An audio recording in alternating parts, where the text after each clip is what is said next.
we at Calcutta Debating Circle do pick up some issues to discuss because there are still some issues remaining in our lives which can't all be resolved by quick, swift encounters, right?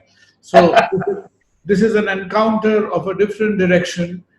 So this we must remember is a discussion happening outside of Uttar Pradesh, right? So we will try to resolve the issues slightly differently. Now, we being, congenitally argumentative, why the honor has been bestowed upon us by a Nobel laureate. So we have continued this tradition, which was found by a neurosurgeon who's with us today, Dr. Shundip Chatterjee, myself, who's a heart surgeon, which is essentially an over-educated plumber, and a journalist in the form of Pradeep Guptu, who will be chairing this afternoon session. So we've been, carrying on this trend over the last 10 years because what survives in Calcutta, in Bengal in general, and Calcutta in particular, is abundance of arguments with occasional mix of nostalgia. Now, for this evening, I think as we walk through the issues of to do with e-learning and e-education, we are very thankful to the efforts our friend Kaustubh has put in from Bangalore, Pradeep from Kolkata, to get all of you together, and I'm sure we are going to have a wonderful session this evening. With that, I think my co-trustee in CDC, Pradeep, will be giving you the format he has in mind for the session. And Kaustubh, I think it will be, in fairness of events, for you to give us a quick, sharp introduction to the panelists this afternoon, and Pradeep can take over thereafter. Thank you all. Have a great discussion. Good evening and a warm welcome to all the panelists. And I have the great pleasure in introducing three distinguished panelists here. The first panelist I'm going to introduce is Mr. Mohandas Pai. Mr. Pai, who needs no introduction. He was one of the founder, board member, director of the tech giant Infosys, where he was the CFO. He's the Padma Shri awardee of 2015, Karnataka Rajyotsava awardee of 2004. And pertaining to this topic, Mr. Pai has contributed enormously, perhaps more than anyone else, to the globalization and modernization of Indian higher education in his current role as the chairman of Manipal Global Education. Apart from that role, he is on numerous boards, both in the private and government sector, including SEBI and National Stock Exchange. And I must add that his role in civil society is equally impressive, as well as the founder trustees of Akshaya Patra Foundation. Mr. Pai holds a bachelor's degree in commerce from the St. Joseph's College of Commerce, Bangalore, a bachelor's law degree from Bangalore University, and a qualified chartered accountant with an All India rank. Welcome, Mr. Pai. My next panelist is Amrita Chaudhary, innovator, entrepreneur, business strategist, author. She's the director and co-founder of Gaia Tech Company, providing IoT and AI SaaS solutions for managing assets, people, and processes at smart sites and smart cities. Amrita holds BTech from IIT Kanpur, MS from Berkeley, and MBA from Carnegie Mellon.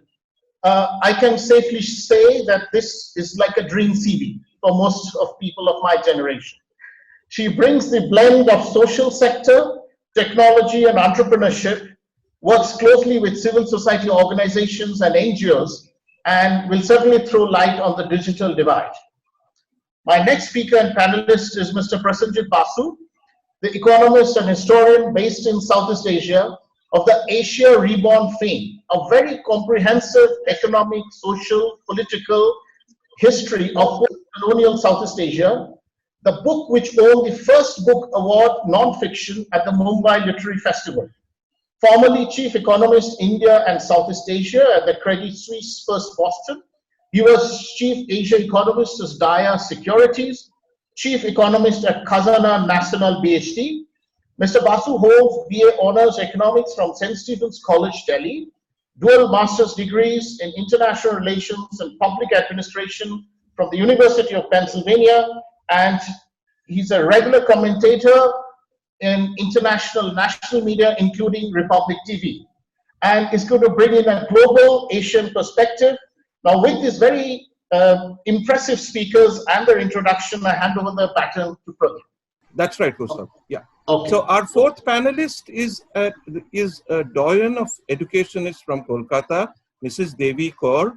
She is best known, of course, for her articles in various newspapers and magazines in the field of education. She is currently the director of the Modern High School for Girls and the Modern Academy of Continuing Education, which is based out of the Modern High School. She's been on the government roundtable for school educators, and she was instrumental in establishing the Center for Continuing Education at the Modern Academy. And the motion, as you know, for this afternoon is, or the theme is on the concept of e-education and whether it is elitist in nature or not. Devi, may we request you to set the ball rolling with the initial comments? You know, we are in a situation where democracy runs on equal opportunity, equality in access to education, equality in access to my livelihood, equality in access to healthcare. And here we have e-education and allegations right and left that it is an elitist model that will suit only perhaps a small segment of our population, because most cannot, one, afford it, two, they are not technically equipped to handle it, and three, it's not the way that they were taught, thought to think or led to think about their education system. Thank you, Pradeep, for giving me this privilege. I'll start straight away. Now, all isms are loaded words, and elitism is especially unpleasant. It has unpleasant connotations in developing countries because the elite are associated with entitlement, with privilege, with influence, with wealth, with power, with arrogance, and with self-centeredness. Now, I'm not surprised that the topic has been worded in this manner. E-education in India, another facet of elitism. Why another?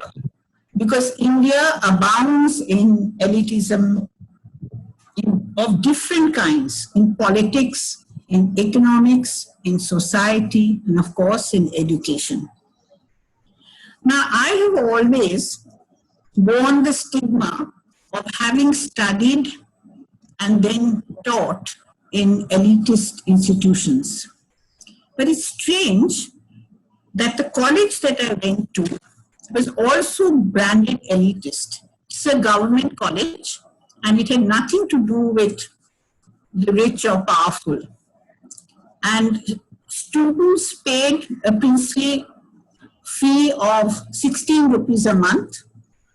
But of course, people perceived it as exclusive because it had a rigorous academic program and admissions were based on merit. However, Presidency College, now known as Presidency University, is always scornfully dubbed as elitist. Our topic this evening is bringing to me a sense of deja vu. Some years ago, there was this long and acrimonious debate over the introduction of computers in West Bengal. I remember that, and I also know that this phenomenon has appeared from time to time in history.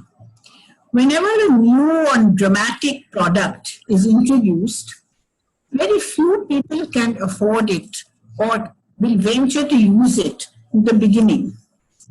And I can tell you about the motor car and its proliferation later.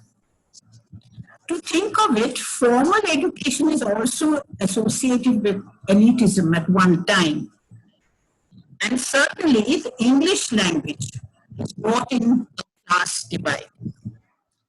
Now, the digital divide is a reality we cannot deny.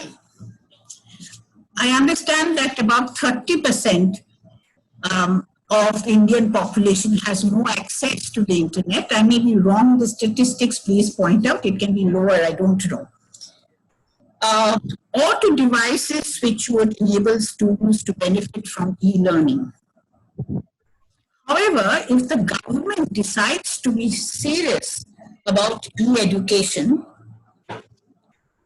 it can certainly help students who were left out of quality education in the first place in pre-COVID times.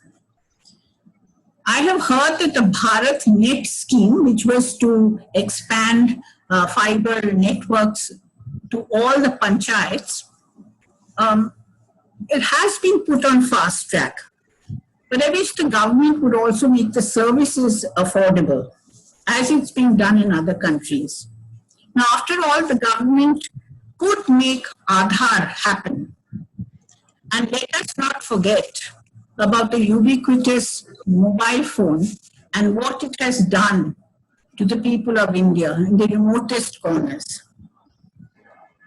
Now, we know about the challenges that we have to face and about the teachers who have to be trained in the use of technology, apart from focusing on pedagogy.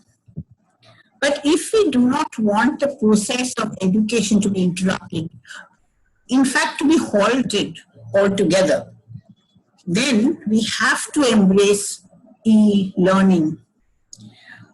We have to perceive it as an enabler and an equalizer rather than a divisive force.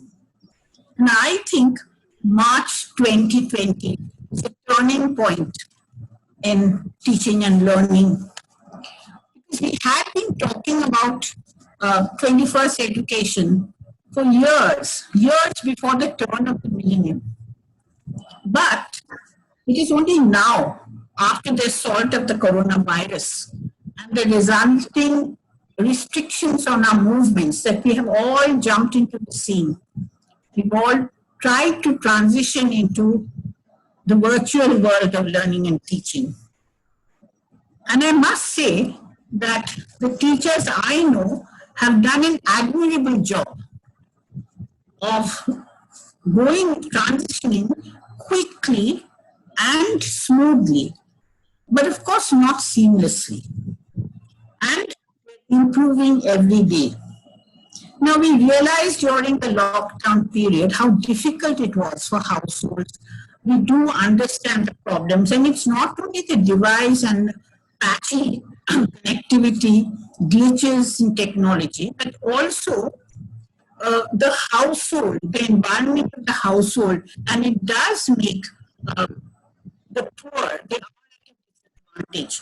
And it's not, I'm not talking only about the device and the internet. So we have to find spaces for them where they can learn undisturbed.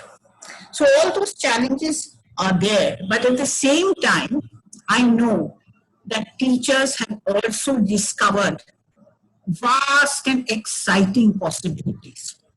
These have opened up, and we're looking forward to a future where time and space will not get in the way, and we'll be able to share our resources. We'll be able to invite people from all over. Now, just look at what's happening today. There's somebody sitting in Manila and I'm interacting with him. There's somebody sitting in Bangalore. And it's just wonderful that we can do this. And we can use our faculty from all over the world to customize their lessons for children, for students. So I believe that instead of being obstructionist and talking about elitism, and for us it is almost an abusive word,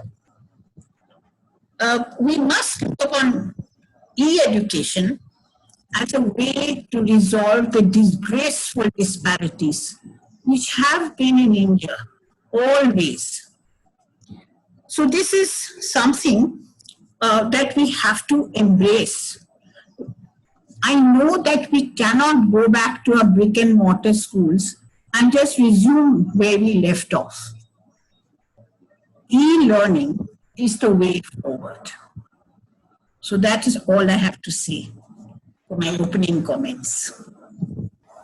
Thank you. That was really wonderful, to understand that we are so happy to hear that teachers have transitioned quickly.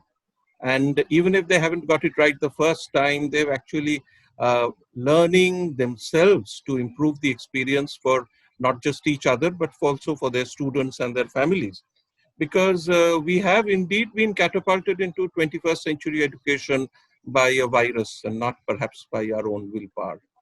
Now, the ever-smiling Prashanjit Basu is ideally placed to speak about an economy that is rapidly slowing down and to understand how e-education fits into this picture, whether it will be elitist or whether it will be, if it can be democratized so that it benefits everybody, how it removes the walls and opens up the sky for the right student with the attitude to study and acquire knowledge.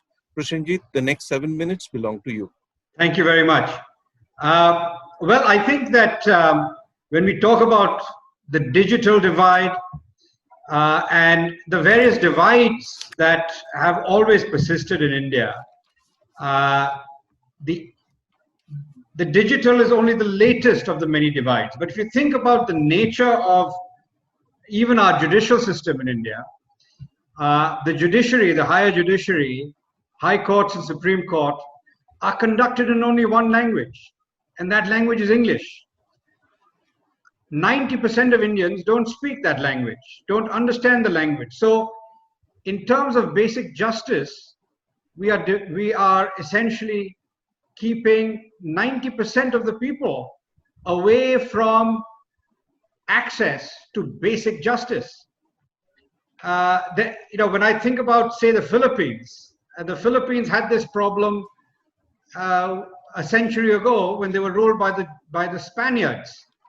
0.3% of Filipinos spoke Spanish, and the education system, the judicial system were all conducted in that language.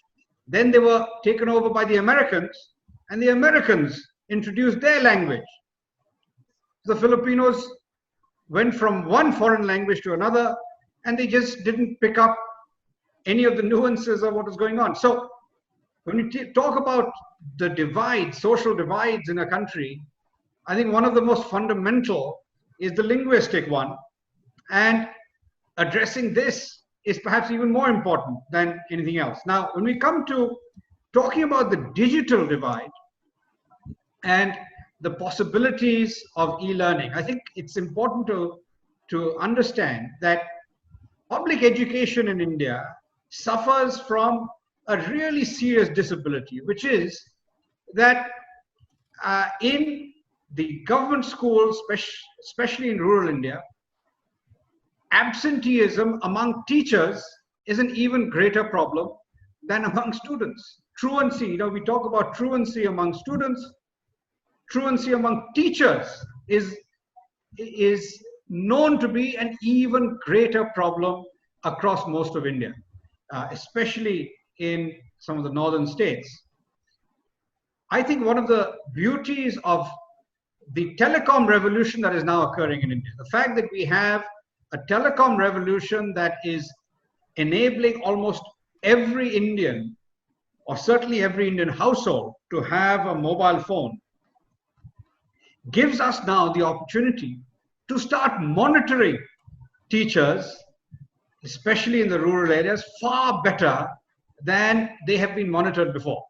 So if we start doing that, just imagine that we are now communicating from 5 different places in the world, across Asia and India, and if we could use some of these technologies simply to keep an eye on the schools. If the director of public instruction installs a smartphone in every classroom, simply to see if the teacher is turning up at all. I mean, that's the first challenge.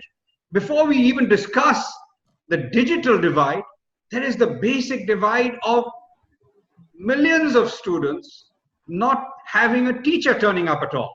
If we can address that, then we immediately begin to have better outcomes. So I think using technology cleverly is an enormous opportunity. The fact that India now has the cheapest data in the world is a huge opportunity.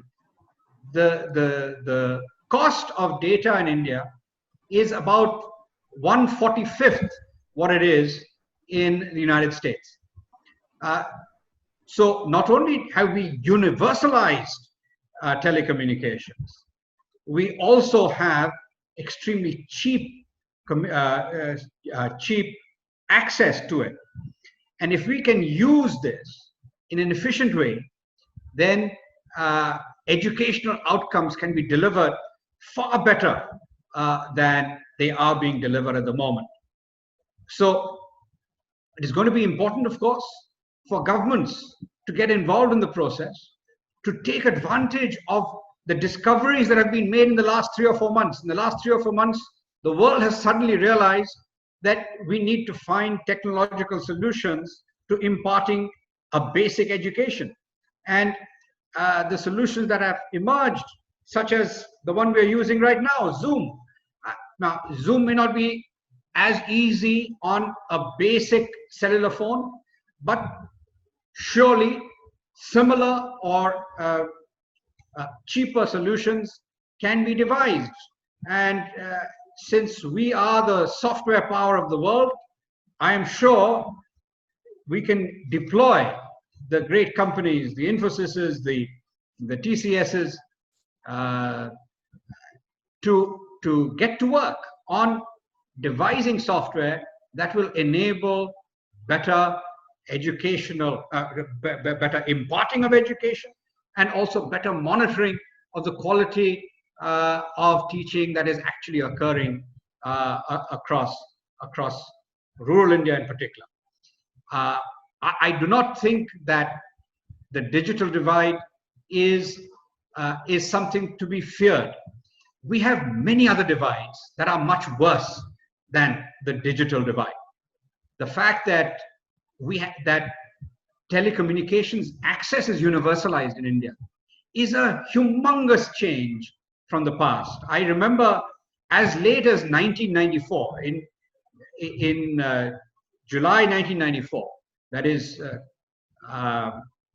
26 years ago, I spoke at a conference in New York on India's telecommunications future.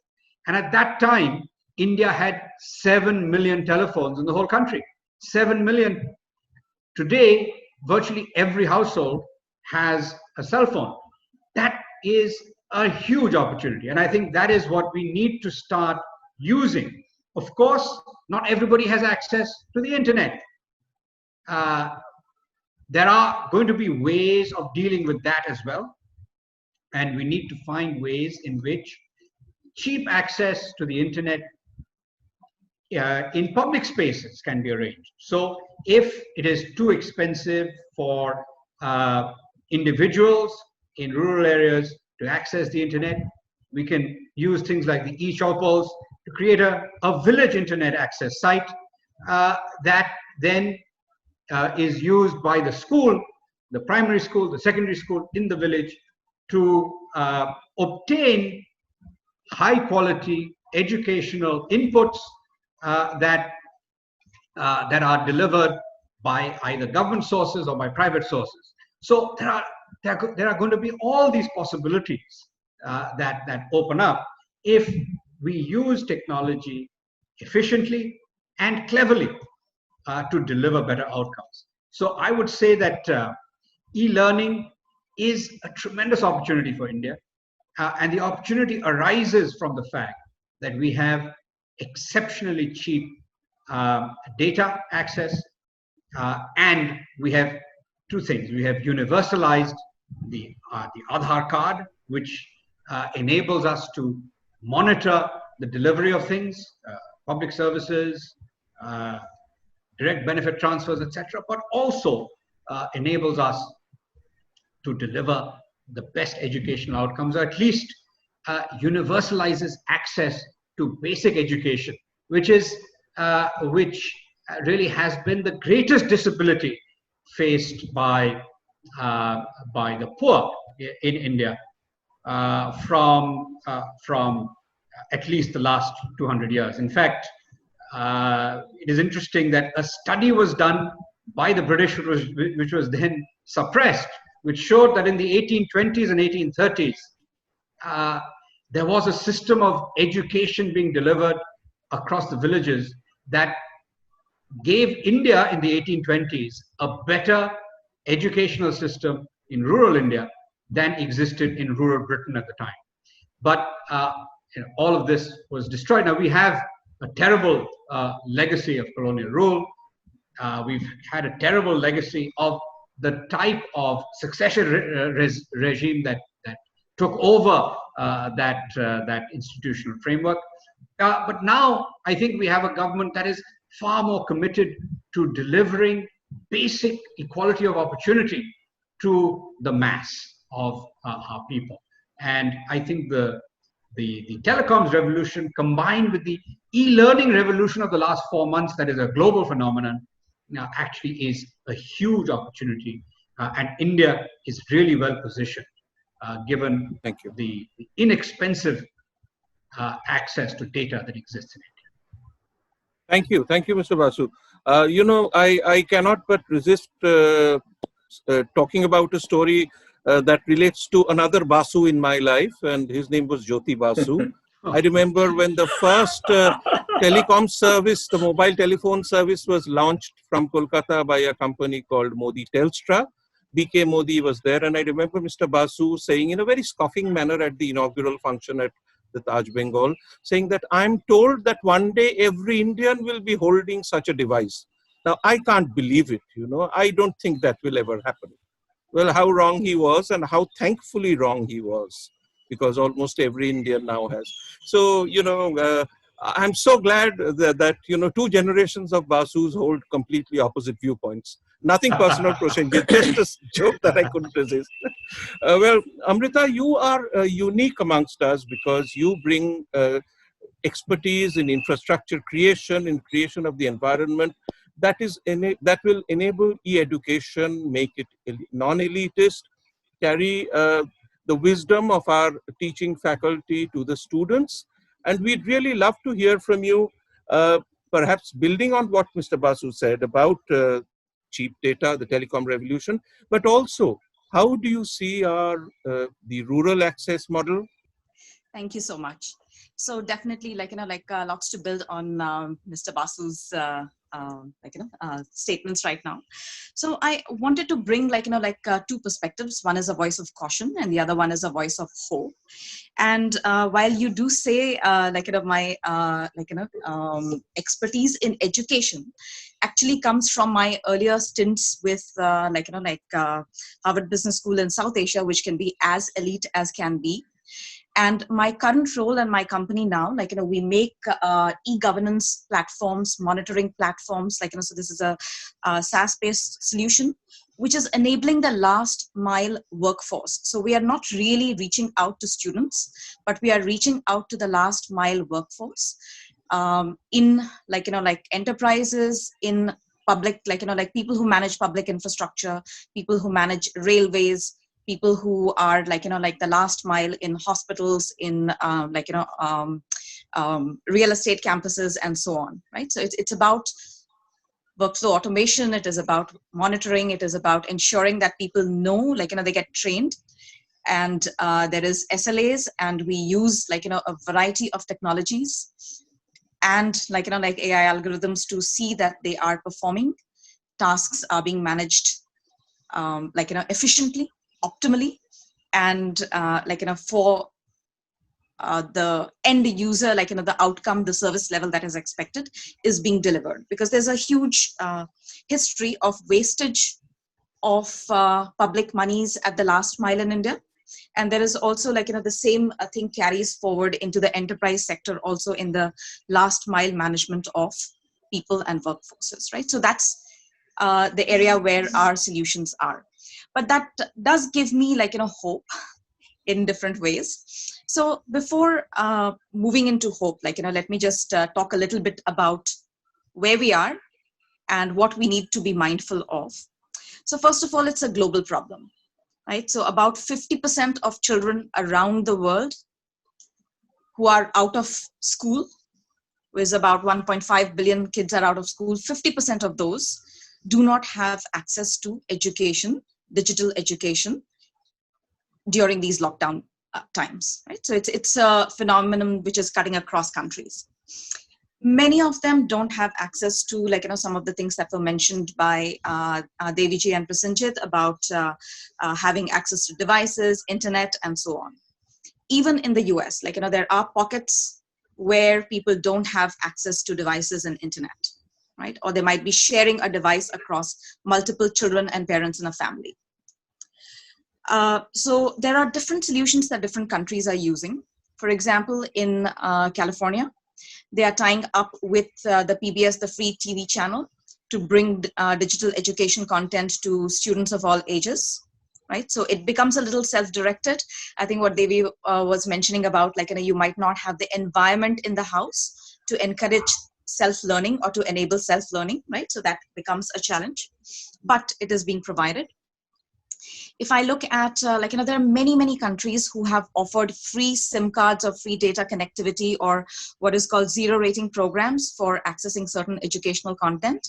Airtel, our Airtel, is subsidizing such programs in, in Africa, in some African countries.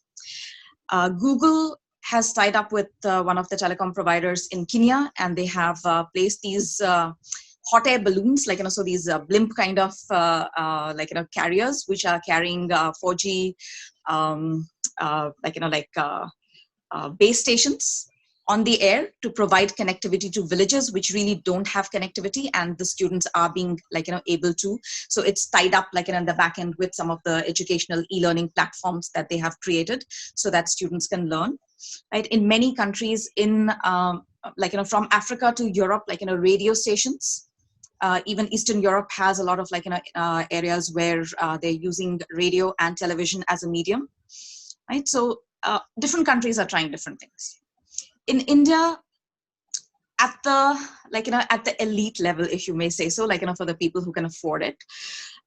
Clearly, if you see Upgrad, Byju's, they have done phenomenal business in the last 4 months. I mean, it's 10x, 20x kind of businesses. So many edtech companies have come up, and I sometimes laugh because I get ads every day, CEOs for 6 to 11-year-olds. Right, so those are the kinds of edtech content that is being offered by some of these companies. So it doesn't touch the last mile, but there is new things coming in. But what the government has done is two things. One is that there is an e-Pathshala program, which was an ongoing program of the government of bringing all the NCERT books into the digital platforms, and they have an app through which children can download. It's there in a couple of a few languages now, but there was a program and a massive push now to hasten and fast track the vernacularization of that content with all of the state education boards as well, right? So that's a program that's happening. Then there is a group of 32 direct to home TV channels which the government has tied up with. So again, they're providing middle to high school education through these TV channels, as well as obviously vocational education and higher ed and so on. So there are some things that are being done at from the government side. The structural challenges, I think both of you mentioned it before. These are immense, right? So one is access to electricity. Right? Phones need to be charged. Laptops or devices need to be charged. So while we have 99% electrification, majority of the people, at least 50% population doesn't get electricity more than, or they get less than 12 hours of electricity in a day. Some get only 2 to 3 hours of electricity in a day. There's very few people who get uninterrupted power supply. Right. Network connectivity at the last mile. I think, you mentioned the NIC program to connect each panchayat and chopal. Again, fantastic program, but it hasn't, it hasn't really, reached completion and fruition yet. So there is that access problem. Even in families that have, a mobile phone, let's say, the phone might be shared between multiple people. families can be large in rural areas, right? So which child gets priority? Gender ends up playing a role in this, because there are studies which are saying that women have lesser access to mobile phones. Girl child may have lesser access to mobile phones for doing their online learning. So all of that also comes into the play. And then finally there is a lot of comments and naysayers even in the education sector, saying that we cannot teach online, we cannot teach using mobile phones, right? And especially how do you teach math and science online? It needs to be learning by doing. You need the environment. So this is where I want to shift gears and bring some stories which are the voices of hope, because I see a lot of things which are working. Now they might not have fully scaled out, right? But there are examples to learn from and examples to scale, right? So at a very personal level, I can say that my staff who are in Mumbai, who come from villages in UP, and they are saying that their children are being given homework on WhatsApp, right? So it's not about maybe learning new content, but it is definitely about practice. Right? It is about maintaining the practice, and during lockdown, that's the best that they are being able to do. So they're sending out homework, math or writing sheets or whatever else it is, and somebody is in the household is helping them access the phone, and then do whatever they are doing at home. Right? So it's happening. I have a friend, she's a IIT IIM grad, and she's based out of the US, but she has founded it's called Turn the Bus Foundation. So it's a digital platform for e-content as well as Byju's type online tutoring, but in Hindi. They are there in Bihar. They have created content. She's tied up with World Bank has an organization called Jivika.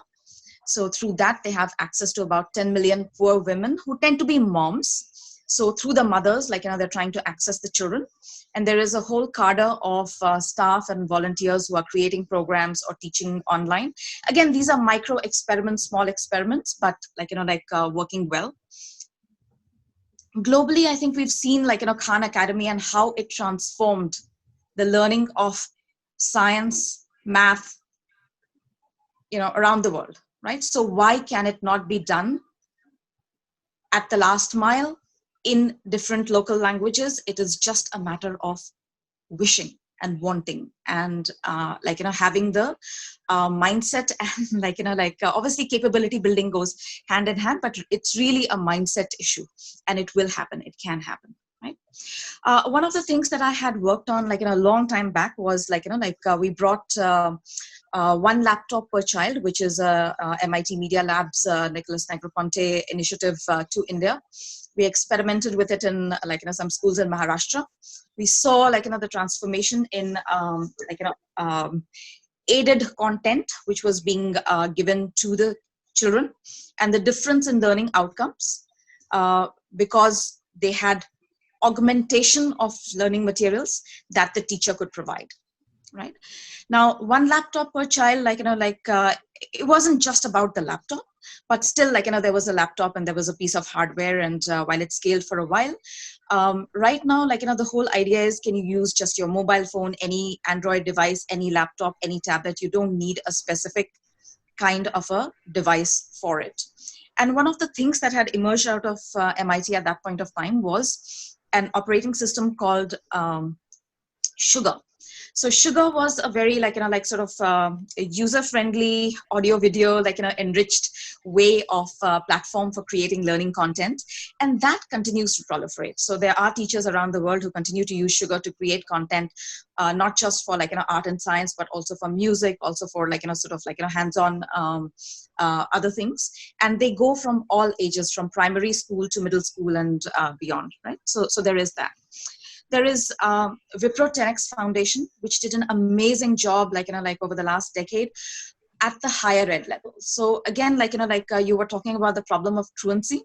The problem of truancy happens in higher ed as well, right? So there's a lot of engineering colleges where you don't have permanent teachers, where you might not have teachers coming in every day.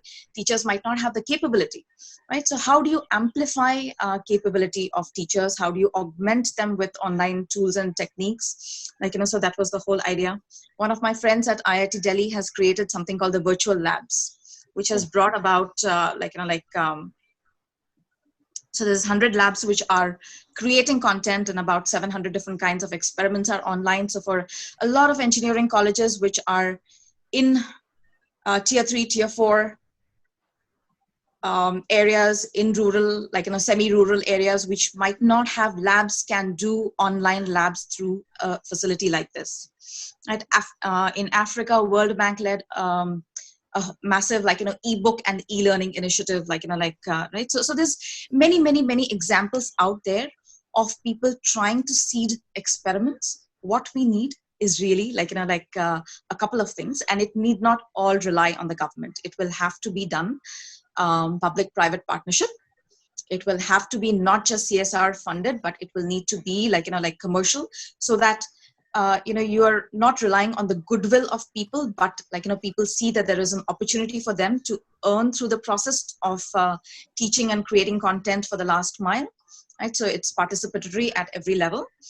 And it needs a mindset change in teachers at the last mile, that it cannot that you need only physical tools, because really blended learning and augmented learning is the way ahead. So much hope, and of course a pretty honest statement of all the risks and the caution that we need to face. Today is a rather special day for me personally, because when I was a child, I read this book called To Kill a Mockingbird, one of the most moving tales of prejudice and divide. And do you know To Kill a Mockingbird was published today? Today is the anniversary of its publication. So it's a book that I really remember, and it's a very moving lesson to Harper Lee's, yes. So to discuss elitism on a day like this, I don't know how we ended up on the date, but it's turned out to be a happy coincidence. Mr. Pai, you're on next, and you are a great name because of your connection with the Manipal movement, which is one of the largest educators in this country.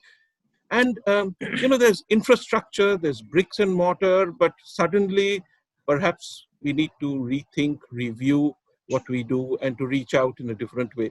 So we'd love to hear from you for the next 7 to 10 minutes on how do you see e-education panning out, and whether it will have an elitist footprint or not. Mr. Pai, over to you. Thank you, Pradeep. Now, we need to understand that education today is inherently elitist. It has always been elitist. All of us on this panel, all of us on this screen, are the beneficiaries of a very elitist system. We went to good schools. We hardly paid anything, got public education, and we have done very well for ourselves. And the people who paid for them was the ordinary citizen of this country, was deprived of education, deprived of food, deprived of water, deprived of everything else, and their taxes paid for education. And we are debating elitism in education, which is very, very good, because we are concerned that while we have benefited tremendously, there are so many left behind. And I do feel for the first time in human history, I repeat, for the first time in human history, we have an ability through e-learning to level the field for every child, every student, all across the world. Why is that? Because education requires many things. It requires good content.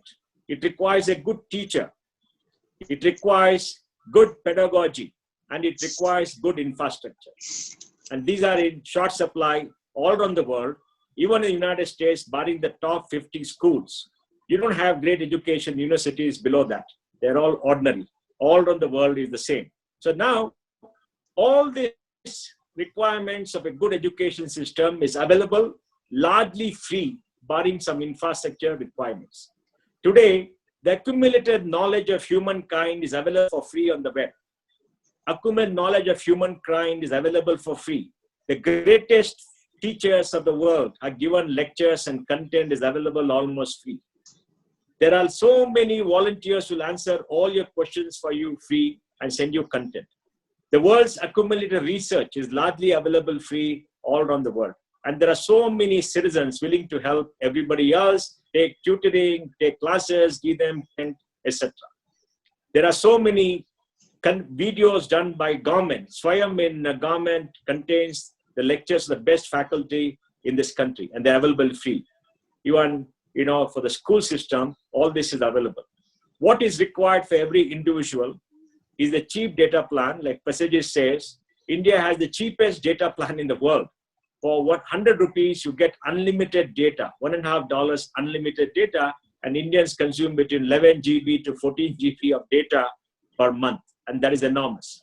Now, this content is available. All they require is a device. The cost of a device has come down to 10,000 rupees.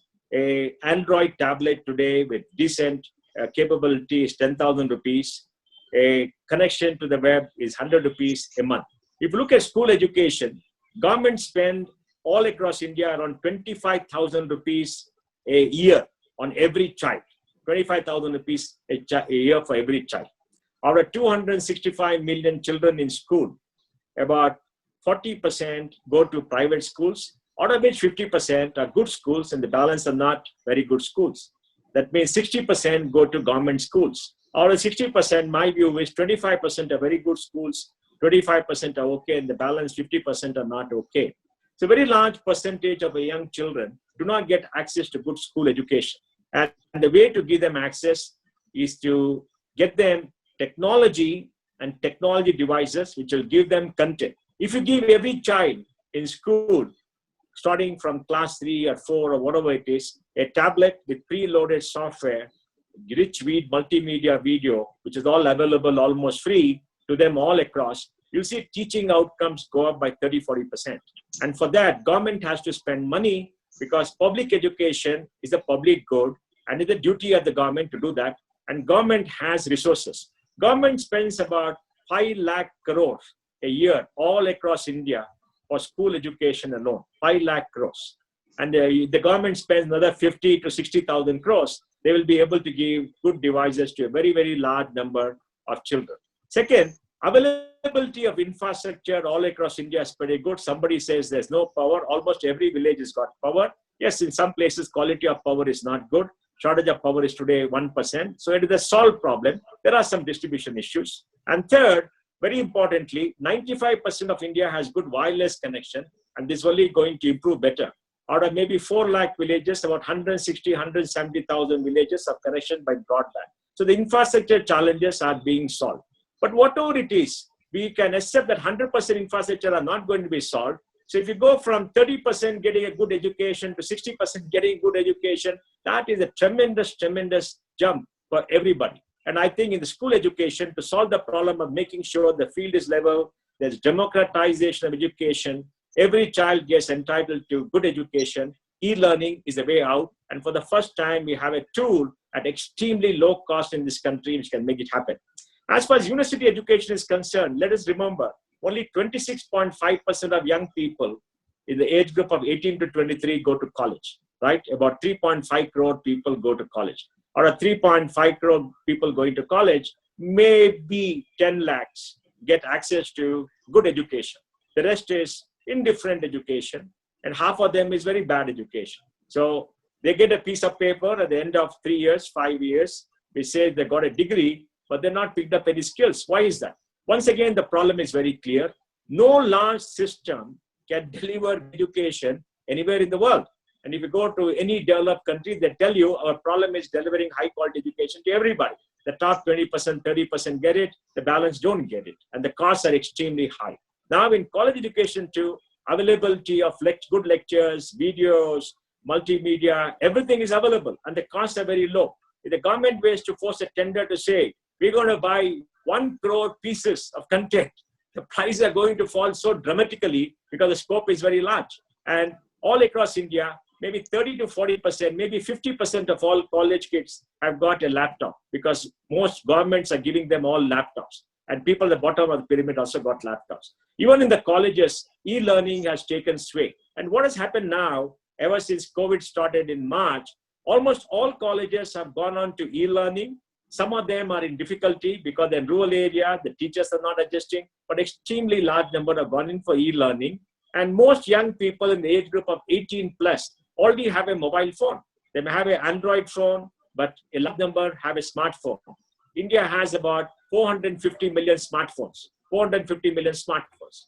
And India has 950 million mobile phones. And every year we buy 160 million smartphones. And the smartphones today cost about 7,000 to 8,000 rupees, which is the reach of a very, very large number of people. Even the university area, we can get this kind of thing done where they get access to good lectures, good content, assessment, testing, etc. There are so many tools available with technology where you can do assessment, they'll prompt you, there are chatbots, there are AI engines all over, which can teach you very well. And many of those apps can teach you, can make you learn and understand many things. If you want to be a person who loves science, you can see science experiments in 3D. There's nothing like a physical science experiment. You need that. So, but you have these 3D images will allow you to do so many things that you could not do much earlier. So today, we are in a fortunate position that we can give a high quality of content to the largest number of people. We can connect them to using technology at extremely low cost. We can make sure the best faculty in this country and abroad can teach them, can take classes. You can take classes on technology, on the internet, on YouTube for lakhs of people at the same point of time. So nobody needs to be deprived of access in the way that people were deprived. So what are the challenges about the so-called elitism? Now, let us be very clear. Education is elitist. That is a fact. There's no debate about education being elitist. I don't think we should debate it at all. How do you make sure that everybody becomes elitist is my question. All right. We should not grudge the 10% of people and all of us on this who got very good education. We've done well. We should make sure that everybody gets the same, and we have the tools to do that. Let us do that. So I don't believe that e-education is elitist anymore because all the tools are there. And we need, as a public, we need to put pressure on the government to do a little bit more public spending. Can anybody be left behind? No, because society has changed. Technology has permeated all parts of technology, all parts of society. Today we are in the age of robotics. We are in the age of artificial intelligence. Can we all stay out? Of course we can stay out. We don't have to participate in it. But will society stop because we are staying out? No, society will go on. And the people who take full advantage are going to be the people who go ahead. And the rest of the people who don't take advantage are the people going to be left behind. But fortunately for us, technology gives us the tool for everybody to take advantage because everybody has become part of the network. And the network is so enormous and the network connects everybody. So you have no fear of being left behind. Can you imagine on the web today, you can see all the great museums. You can see all the great, let us say, documentaries. You can listen to the best music in the world. You can do so many things which you could not do. So we are in the network, interconnected world, and we have gone far ahead. So I would like to just end here by saying, I believe that e-learning will make sure that more people join this top 10% elitistic group. So education doesn't have to be elitist in the way it is. And e-learning will democratize education like nothing else. And the first time in human history, we have the ability to make sure that the field is level for the largest number of students ever. And we can hope to make a good society. And I think our political leaders are all moving in that place. If the political leaders don't do that, don't give devices and don't connect people, they're going to be voted out of power because every parent has seen what technology can do to children and can help them. But does it mean there's no role for the teacher? That is not what I'm saying. All I'm saying is offline, online education is going to be the future. Online education is a force multiplier for every student. Online education, a force multiplier for every parent, and every person should be connected. Devang Mehta, the former Secretary General of NASSCOM, said, Roti, Kapda, and Makan are required, but he said in 2000, before he died, Roti, Kapda, or Roti, Kapda, Makan, or bandwidth. So now we must say Roti, Kapda, Makan, or internet, and that will be the final destination for us. Thank you. You remind me of the farmers in West Bengal. I was reading in a Bengali newspaper a couple of days ago. They run their pump sets at night, and they were asked why you use the pump set at night. They said because power is cheap, And that's also when I'm running the pump set, my child downloads all the education materials because bandwidth is also better at night. Huh? So while we are in this elitist group discussing various things, perhaps they've come up with a common sense solution for their own problem. Perhaps we need to encourage it. Perhaps we need to learn from it. You know, to access cheaper power, cheaper bandwidth, better power at night. So 8 o'clock in the morning going to school, maybe not a good idea. 8 p.m. going to school, maybe a good idea. Huh? So Devi, your teachers will have to reorient quite thoroughly. We have already. Well, yes. May I please say something? Yes. Right at the beginning, Dr. Kunal Sarkar said that we are an argumentative lot. And this Calcutta Debating Society, I think this is the first time all of us have agreed on one thing. Aren't you marveling at that? I don't think we do at all today. We all agreed on this. I don't know how we got this reputation for being a cantankerous set of people. We are actually very nice, decent people. We get along pretty well, but we like to present different viewpoints. So argue all the time. Right, that's true. Shondeep Chatterjee is here, and he is a very eminent teacher by himself. He conducts teaching sessions all over the world.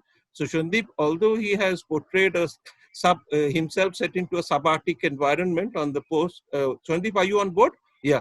So we'd like to hear from you. What do you do about medical education? All your neurosurgeons, are they willing to come onto a laptop and listen to you?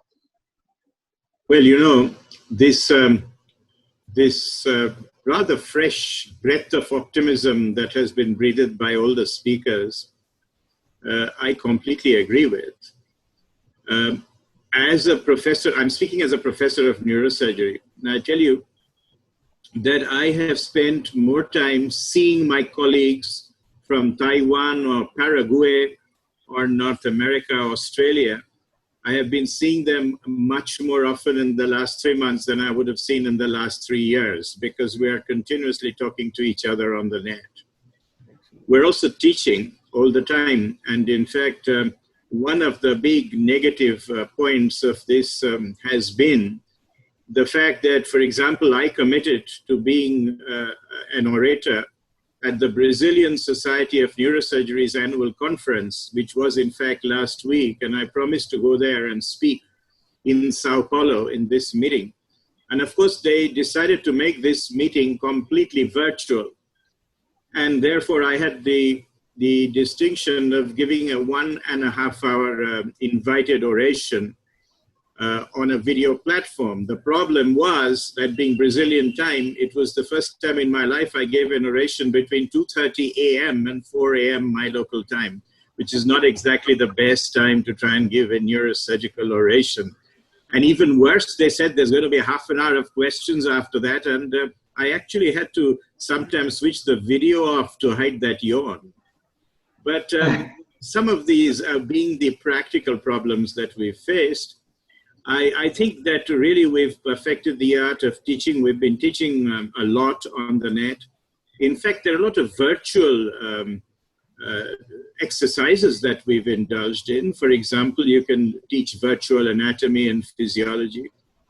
And I think when the history of human civilization, or modern history of human civilization, is written, and we talk about 2 eras, BC and AC, meaning before Corona and after Corona, we will record the fact that all of us have become a lot more savvy at electronic transmission of our brain impulses than we've ever been before. The problem is, and as Devi said, in the Calcutta Debating Society, we have a habit of disagreeing from time to time. And something I often think of, and I was in a CII program on education just a fortnight ago, where everybody was lauding the fantastic ways we've taken higher education through virtual platforms in the last 3 months. And I thought to myself, if Pradeep Gupta needs brain surgery, And there are two of my trainees available. And the first one says he's learned from Professor Shondeep Chatterjee on a virtual platform how to do brain surgery. And the other trainee of mine says that he's worked with me for 2 years and learned the same. I wonder whom Pradeep would exhibit his brain to. And this is a little worry I have about medical education. And I don't want to leave you on a pessimistic note, but you know, all education, particularly education which is experimental, hands-on, and a lot of science is not very easily taught through a computer system. And even if it is taught beautifully and learned beautifully, when you go to the end user, and as I said, say, I do fantastic brain surgery, I've learned from the world's best on virtual platforms, then somehow you think, sorry, I'll go to the man next door. I'll end on that. Thank you very much for asking me to speak. Mayuri, she studies in Presidency College now, Presidency University, where Mrs. Kaur and I went to. We were allegedly elitist in our own way. So Mayuri, what do you think? What is your college or university doing about e-learning? And do you think it is elitist? So I think that I greatly enjoyed today's discussion. And I've been through this whole online class and online exam protocol that's changing every day. We're trying to adapt. The university is trying to adapt. And I greatly appreciate that whether access and affordability, both of these terms have come up in the discussion today.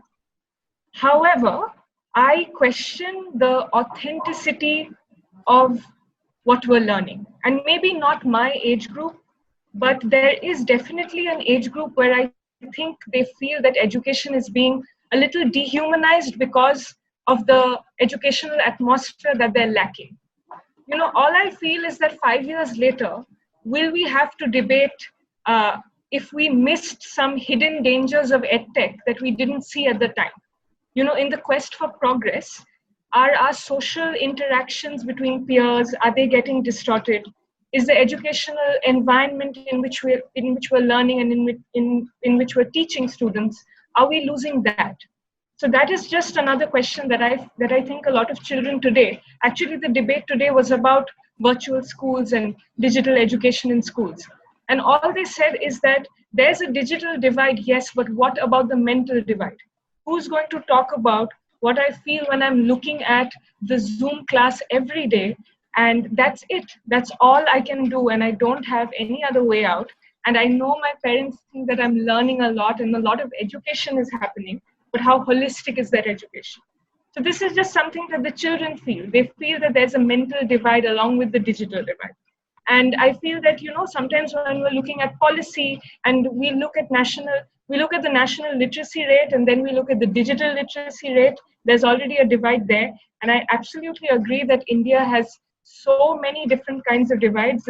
It's like a hydra. You cut off one head, another one grows. So is the digital divide, is it only going to maybe make all the other divides grow more? I mean, I just feel that is the divide becoming so wide because the other ones haven't healed as well, that adding the educational or the digital divide on top of the economic divide, the social divide, every day in Kolkata, newspapers are filled, parents protesting, can't pay the fees, schools having to say that online classes will be cut off for children who cannot pay the fees, amongst all the divides, with the children feeling that, you know, there's possibly a little lack of the holistic education that they were used to. I also think that the social aspect of the digital divide can also be argued for. Yes, please. Can I please comment on something? Moment are we thinking of only virtual learning or e-learning? Because nothing can substitute campus life. Nothing can substitute team learning and so on. This is what we have to do. And somebody said just now, it's blended learning. Sometimes it's called hybrid learning. So I don't think it is just these unusual times that is preventing us from, being in touch with one another. There is an interesting point over here that, like, both this, speakers brought about. One is about participation, right? Like, how do you ensure that in this blended / virtual environment, you get participation and interaction between the teacher and students, between students and students, and when the teacher is delivering a lecture to 40, 50, 100 students in a one-to-many platform, how do they see what people are grasping, what people are not grasping, right? So that's one part of it. Notwithstanding all the amazing tools and technologies and video tutorials and the interactive things that we have out there. I think the other thing that comes to mind is of intent. And I know we've got many doctors on this panel today, and you're all from very elite, if I may say so, very progressive medical colleges. Now my dad is he's a member of the Medical Council of India, and I mean, from his experience from some of the not so advanced medical colleges that he sees, one of the challenges is, so in the last 4 years, maybe you would be aware, Medical Council of India had created before the whole change and all of that happened, but there was a monitoring program, because truancy in medical faculty is a very it's an exceedingly high number. They all have private practices, so they may not turn up to teach and so on, and especially in certain kind of colleges beyond the first top tier that we are talking about. So how do you ensure that professors actually come to teach? So MCI created this program where they said that each lecture hall was going to be enabled with video capability, and there were monitoring tools electronic monitoring tools to record all sessions to ensure that teachers actually turned up. And very soon they found that there were many ways in which faculty they found ways to beat the system. So while all of this was still the mechanism had been set up to ensure that video monitoring of all lectures in all medical colleges was happening, in reality, there were many gaps in that, right? So that lack of, that gap comes not from, availability or access or affordability. It comes from intent, right? And that intent, both on the side of students and on the side of teachers, is something that may or may not be addressed just by looking at the availability of technology. Thank you, Amrita. The very, very valid point. Shandip, you wanted to say something, and Mr. Pai, we'll come back to you, but also I'd like to hear you on what you think of the hybrid system that the American universities are now proposing. We'd like you to perhaps say a word or two on that, but Shandip, you're on next, and then Mr. Pai, and then Kostav. I've noticed that you've been waving your hand. We'll have you on board. I was just going to tell Mayuri that you discover a lot of ways, a lot of things about teaching. I mean, responding to Amrita, I think no policy where you have Big Brother watching you works. And you always find ways of making sure Big Brother doesn't see everything that goes on. But, it's the intent. I agree with you. If you really want to do it, you can do it. But the question is, who wants to do it? The other thing is that, this system we have in this country, where we are monitoring continuously how many students come to how many lectures, is, I think, ridiculous. In my department, teachers who take classes, and we teach postgraduate, postdoctoral students, so those who've got a master's degree already after an MBBS.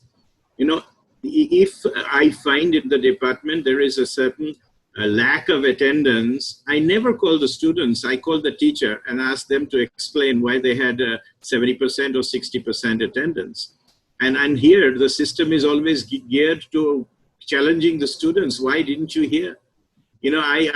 I attended a web class for class 11, 12s. I attended as in it was a neighbor. And it was very interesting because the teacher said, please unmute yourselves and please keep your video on so I can see how many of your eyes are shut while I'm speaking. And I thought that's really amazing. I would have said, keep your sound on loud so I can hear how many of you are snoring as well. But if you need to do that, then, I think it defeats the system. I think you must be sure that you get people to talk to these students, and and this was teaching Shakespeare, believe it or not. I think in a way that they would be able to understand, and you'd make sure people hear you. So I think it depends really on the person who's teaching, not the onus is not on people who are hearing. I attended 50% of lectures in certain subjects in medical school, and I still managed to do pretty well. So I think if I spend my time in the lectures, I would do far worse in the examinations. Fellow panelists, I must tell you, between Kunal Sarkar and Sandeep Chatterjee, they spent most of their time outside medical college. It's situated right next to Presidency. They never attended classes. But anyway, circle. Mr. Pai, you wanted to say something. I'm sorry we had to interrupt you. Yeah, you see, we should not be under the mistaken impression that everything is going to be online. That's not correct. Online is a part of the school education process, maybe 25%, 30%. That will relieve the teacher of much of the work, and the time can be spent by the teacher in interacting, talking to students, etc., and making them come out instead of a one-way broadcast. So it's going to be online, offline, blended learning, like Devi Kaur said. That's going to be the future. And even in college, it's going to be online, offline, because education is a part of growing up for everybody. You need the human experience. You need a teacher. You need to interact. You need the peer group. You need to go out. You need to go to that coffee house or somewhere and, College Street or whatever it is, wander around and have a coffee, because those social skills have to be picked up. We are not robots, and especially children cannot be made into robots. So if a child has to go through only online education, is totally wrong. Let's accept that. That's not the way it is going to be. But online education will solve many of the disabilities of the current education system in terms of having good content, good lectures, etc. So it will be a great input and a tool to improve the educational experience. Second, very importantly, all the lack of things are solvable problems. They're not unsolvable problems. The unsolvable problem is getting a good teacher to everybody. That's unsolvable. You can't have millions of good teachers. That's not solvable. The unsolvable problem is making sure every child has the same kind of infrastructure. Nobody in the world has succeeded. Nobody will succeed. Those are unsolvable problems. But the unsolvable problem is not giving them a device or giving them content to enhance their educational experience. So the human part is required. The teacher is required. The input is required. You have to operate in a cadaver, and you have to touch and feel a human being to find out where the brain is and what the brain is and what you want to do before you cut open the real human being. And like Doc said, you don't want is an online zombie to come and operate on you. You won't like that, right? So it is online, offline, and both are going to be a hybrid. So this fear that everything is going to be online is not there. COVID is an extraordinary circumstance. It's not going to be there all the time. So I think we should not mistake the wood for the trees and get into this confusion that either this or that. The last point, I'm really surprised about this elitist thing. I think elitism is very good. If you're elitist but because of wealth, that may be wrong, okay? Because that is not true elitism. In Bangalore, our area of elitism is to have the best guy with the brightest knowledge and talk to him and respect that. We respect somebody called Narayan Murthy. He is a very, very bright person, very well read, extremely read.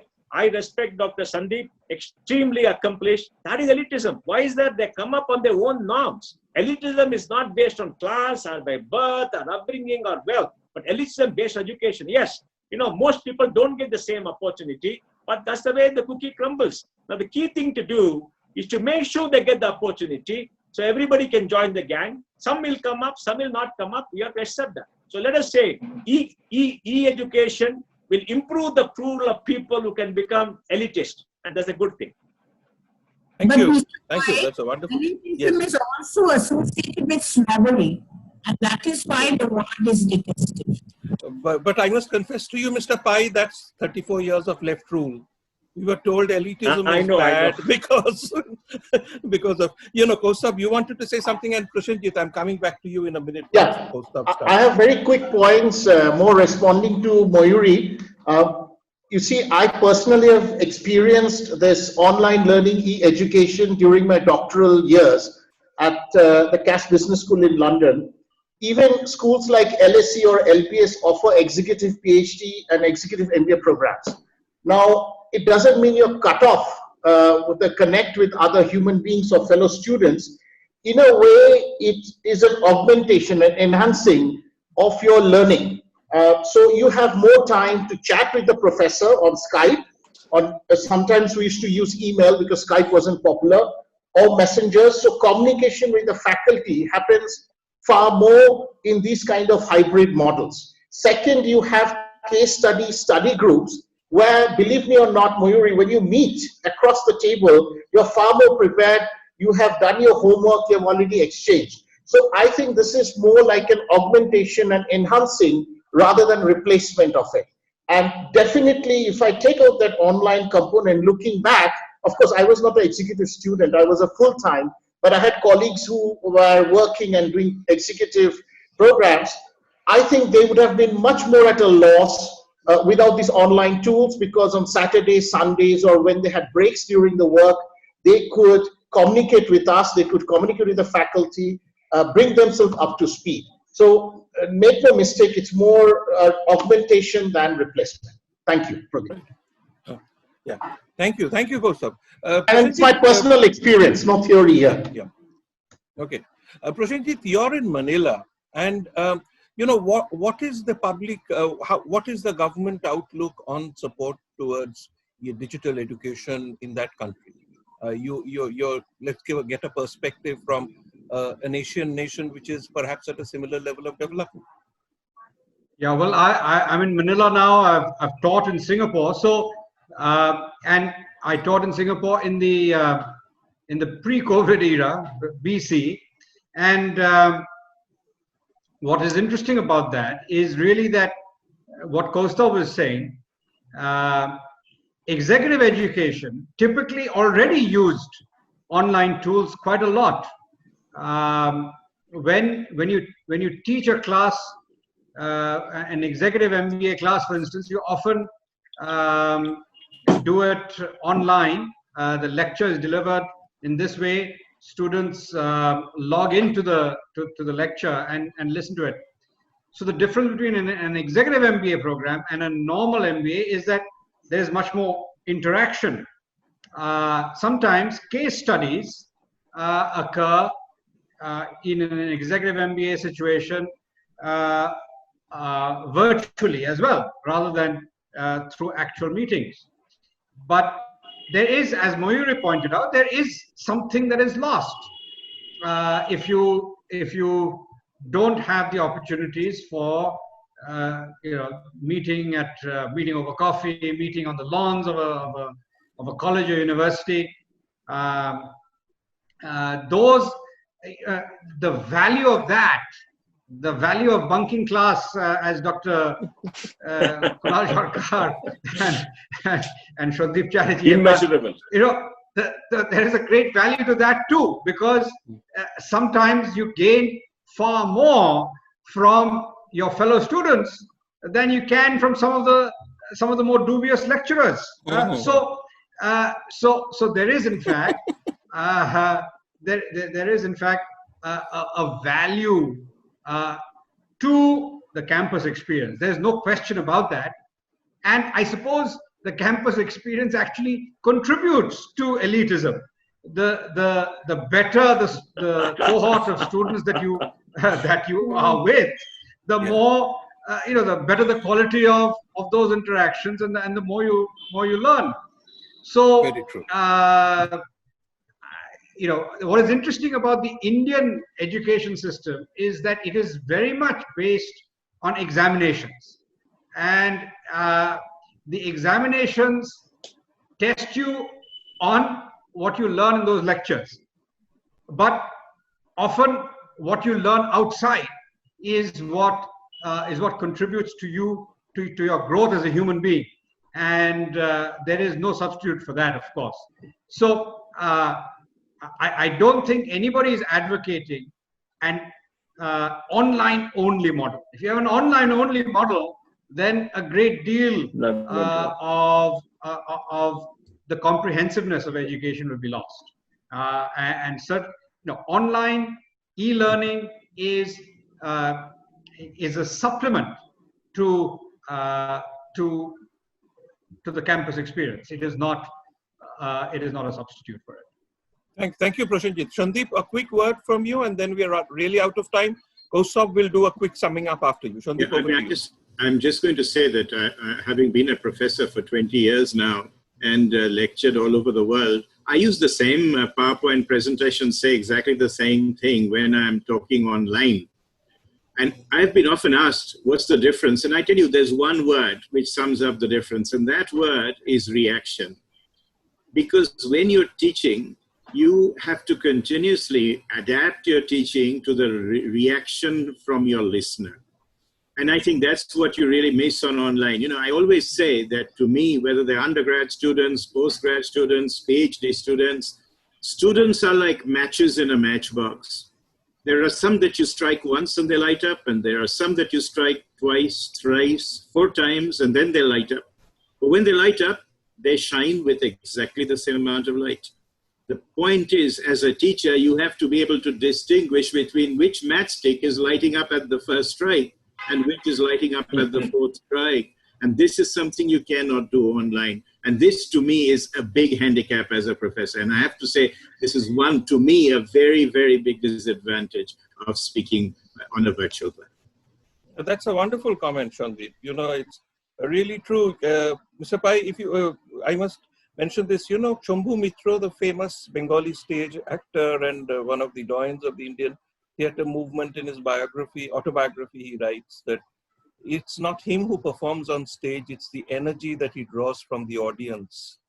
The feedback Absolutely. from the faces looking up at you that keeps you, converts that man into somebody else who's that legendary stage performer. Gustav, over to you. We are waiting to draw you know, Pradeep, when we talk to an audience and give a lecture, the most interesting part is the Q&A. If there's no Q&A, there is no fun. You don't like it because, you know, it's a one-way broadcast.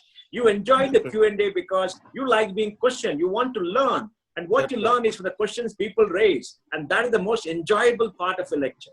First thing is, I think bunking is very important because that's how debating societies are formed. So it's good to bunk classes. And second, I would say that I think there were some very important points made by Madam Devi Kaur, Devi Di, that the household environment issue is very, very pivotal. Like my driver's kids who are attending English medium school, he finds it very difficult to bring them around the smartphone. In fact, I have been funding a few smartphones for my maids and drivers to get them to learn. So I think that household environment is a very important point. And I think Mr. Pai's point about all the technological infrastructure, the cheap data we have is just tells us that how much we have, that we can build upon this. And Mr. Basu only buttressed the point about that how executive education has been doing this for a long time. And Madam Devi Kaur, of course, reminded us of the resistance of left to computers, which is a very vivid memory for my generation and how we lost out. So we should embrace this new interesting world. And Dr. Chatterjee's inputs were very, very powerful. And I can't help but observing, maybe Amrita is the only panelist who didn't bunk classes because she has been quiet when we talked about her bunking classes. So she must have been the only digital student along with Mayuri. But I think, yes, the human contact is important. No one is ruling it out. And on the whole, this was a marvelous discussion with different points exchanged without any acrimony. Thank you, Mrs. Kaur, Amrita, Mr. Pai, Mr. Basu. Thank you for accepting the invitation on behalf of Calcutta Debating Circle, on behalf of Shandeep and Mayuri and Mr. Abhijit Dasgupta, Kaustubh, and all our members, and Kunal Sarkar, who had to leave in the middle because I think he's in hospital. So when the summons comes, the summons comes. So thank you so much for being with us. This has been a wonderful, wonderful evening, and we're going to put this recording and get back to you when we are ready, and we posted it on our website, and we can share it with the colleges and schools and institutions who work with us, because we want them to know how to tackle digital education. We have a network of colleges and schools that are not just in India, but also overseas, and we want to share it with them.